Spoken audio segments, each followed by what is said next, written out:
Is there a Ford Maverick Raptor coming? What's up, fanatics? It's Andy. It looks like you might be able to get the Ford Raptor in a small, large, or medium size. The 2021 Ford F-150 Raptor is here, and we really hope the Ford Ranger Raptor ends up coming to America. And also, we're hearing that the baby Ford Maverick Raptor could be a thing. According to Motor One, and as we have reported here on this channel, production of the 2022 Ford Maverick isn't expected to begin until August.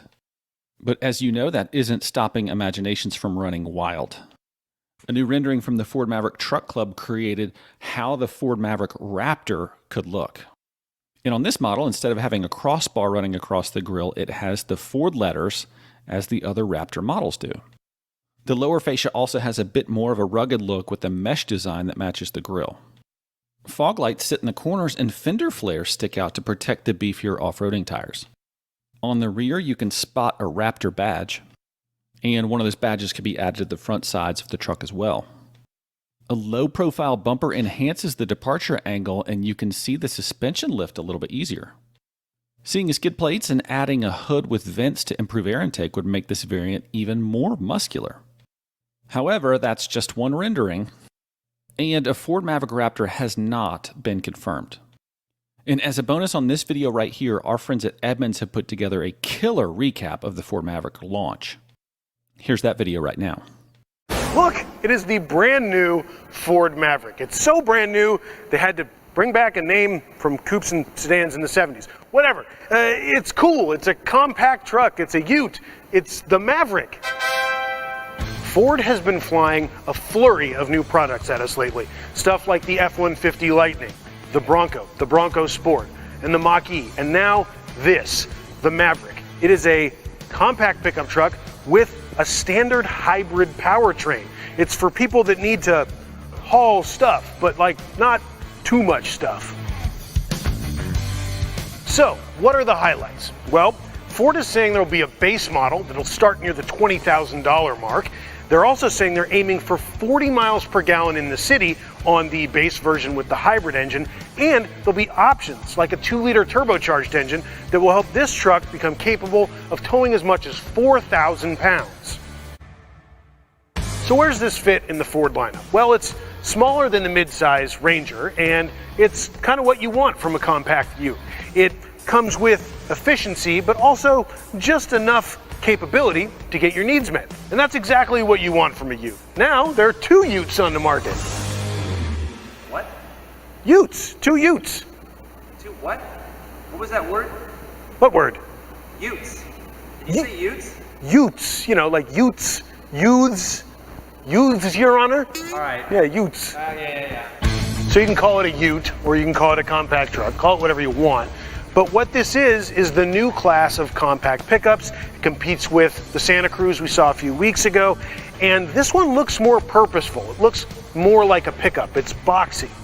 When the Maverick launches, it'll be available in 3 trim levels: XL, XLT, and Lariat. So basic, less basic, and luxurious.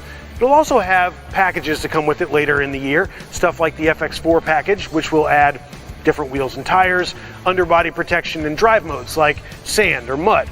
Essentially what you've got here is something to appeal to truck buyers that maybe want something smaller than what's currently offered in the midsize range. Okay, so we know what it looks like, but what's it cost? What's it tow? What's under the hood? Well, Ford says that they'll have one that starts under $20,000 at the base end of the range. Now that's before you apply destination, but that's still a pretty inexpensive truck. It'll work its way up to around the $35,000 mark, which should keep it under the cost of entry-level mid-size trucks and pretty competitive with the only other compact ute in the market, the Santa Cruz. Under the hood, for starters, you get a 2.5-liter hybrid powertrain, which gives you around 190 horsepower, 155 pound-feet of torque, and that one's capable of towing as much as 2,000 pounds. Not a lot, something like a small utility trailer. It's also about the average for power for the class. Again, there's not much of a class surrounding the Maverick yet, so sure, the Santa Cruz has more torque, but we haven't been able to drive either of these yet, so it's kind of hard to say if that's a good amount of power. Optional, you'll be able to get a 2-liter turbocharged 4-cylinder with no hybrid, and that one will be a little bit more capable, around 250 horsepower, 277 pound-feet of torque, and essentially, if you add the trailering package, or the towing package, whatever they're gonna call it, you can tow up to 4,000 pounds, which is quite a bit for a compact truck. Normally in the mid-size range, you're looking at stuff like 5,000 pounds. Some trucks as much as 7 or close to 8,000 pounds. But for something this small and this inexpensive, 4,000 pounds is quite a bit of towing power. And we're also still waiting on MPG figures, so who knows? That 40 MPG in the city estimate is pretty good, and if the rest of those numbers hold out, this Maverick has the potential to eat the lunch of several mid-size pickup trucks, let alone the almost non-existent compact class. This thing has a lot going for it. And let's go check out what's happening in the back. Yay, bedtime!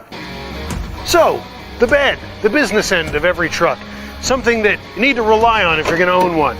Ford is calling this Flex Bed. It's so strong, I cut this boat in half. That's Flex Seal, idiot. Oh. So, Flex Bed, that's a fun name, but what does it mean?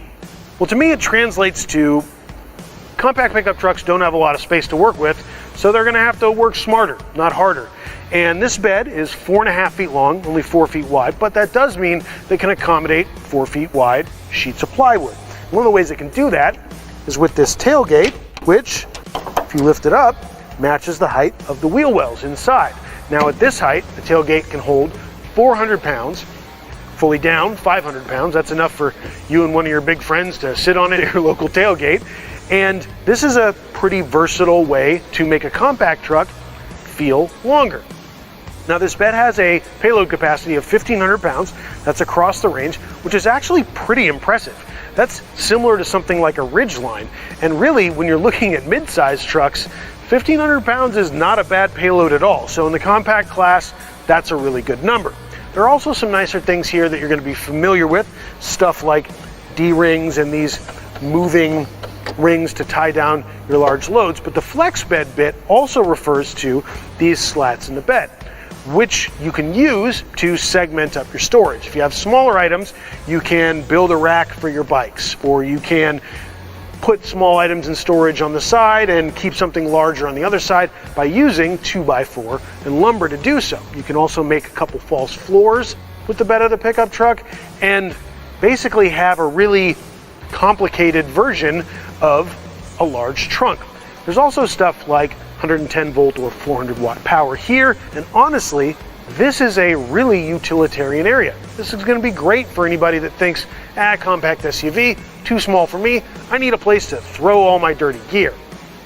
I certainly like it. Hey, Casey, do you like apples? Yeah? It's got Apple CarPlay and Android Auto as standard. How do you like them apples? I'm honestly sick of this, dude. So, joking aside, the Maverick does get Apple CarPlay and Android Auto as standard, which are basically two systems that allow you to hook up your phone and use your phone's navigation. So, for instance, if you're on the base trim level and you get those systems as standard, you don't need to opt for navigation. You can use your phone's navigation. There's also this optional 8-inch screen that's powered by Ford's Sync 3 software, which we really like, especially because it's got such good voice controls. When you're driving along, you can tell it what you want it to do with the radio station, and it picks up on your natural language pretty quickly. And then for other tech features, you get stuff like adaptive cruise control will help you keep the distance in front of you between you and another vehicle. Blind spot monitoring, you get the little logo there on the mirror if someone's in your blind spot. And speaking of blind spots, this truck actually has pretty good visibility, big wide open windows. Now let's talk about the materials. I actually like the way this looks a lot. So yes, there are some hard plastics, especially here on the dashboard, but this is kind of that cool recycled compressed plastic look. I like it. It works really well with the seat color combination, the dark kind of charcoal grays, navy blues. I really enjoy this interior, and it's spacious too. I'm 5'8", 5'9", plenty of headroom even with a sunroof on this XLT trim. And there are these cool door panels where the handle actually, you can just work your hand in to open and close the door, and these big spots for example, if you have a large water bottle, that'll fit really easily there. Let's talk a little bit more about storage too. A couple of large cup holders here, decent sized center console, and lots of little cubbies, places for your keys, your smartphone, your wallet, whatever you need to store. There's a lot of places up here for it, USB and USB-C, and that's pretty much what you get for storage up front. Let's check it out in the back seat.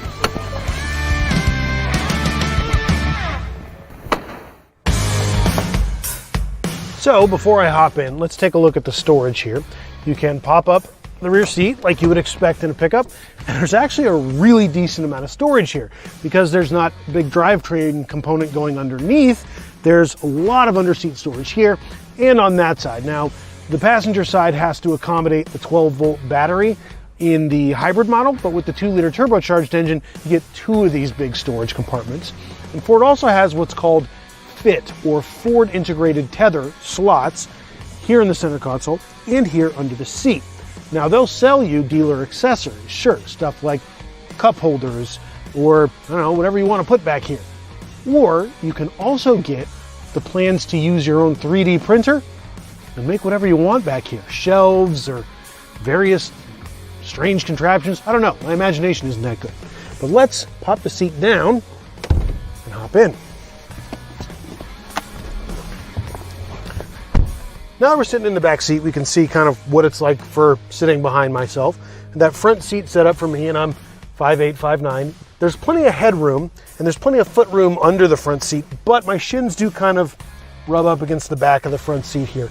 Not a huge problem, but if you've got large adult friends, they won't be super comfortable on long trips. There is, however, nice little center console here, and then there's 3-prong plug, a USB and a USB-C, as well as those same kind of useful large door pockets for a number of water bottles back here. It's a reasonably nice back seat. The seat feels supportive enough for decent road trips, good thigh support, and I wouldn't mind spending time back here. So how does the Maverick do against competitors?